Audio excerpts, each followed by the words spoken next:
अभी सुन रहे हैं माँ मिथिला म्यूजिक को।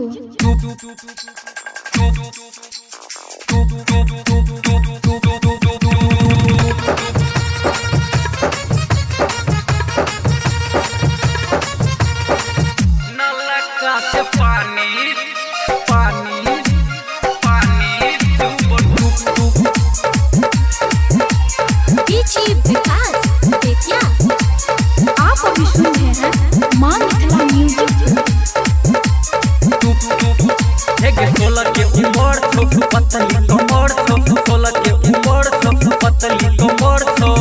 हमर एक बात के सुन ले, रुक रुक हेगे रुक रुक परा।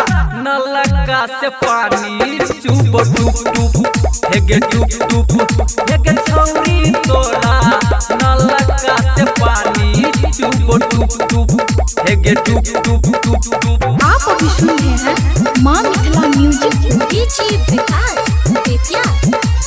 टुप टुप हेगे टुप टुप। नलका से पानी पानी टुप टुप। छोरी तिरछी नजर नहीं चलागे, सब छौरा भजेतै बतागे। छोरी देखै में लागै छ सुपर, कोनो छौरा चढ़ जेतौ ऊपर। नलका से पानी छोरी तिरछी नजर नहीं चलागे, सब छौरा भजेतै बतागे। छोरी देखै में लागै छ सुपर, कोनो छौरा चढ़ जेतौ ऊपर। तोरा देख के दिलवा करै छै धुक धुक हेगे धुक धुक तोरा।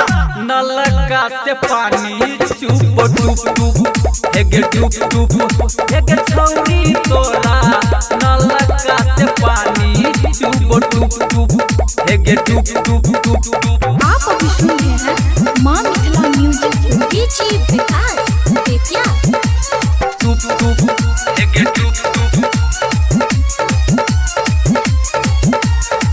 नलका से पानी पानी टुप टुप। छोड़ी के देख के पीछा घुमेले, हेगे झुके में बूढ़ छोड़ी गेले। हगैते नाही लानै जबन गे, तोरा कहै छौ सूरज ललन गे। नलका से पानी छोड़ी के देख के पीछा घुमेले, हेगे झुके में बूढ़ छोड़ी गेले।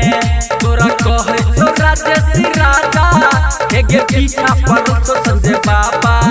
कौन रोकी कहो रुक रुक हेगे रुक रुक तोरा। नलका से पानी चुप टुप टुप हेगे टुप टुप के छौरी तोरा।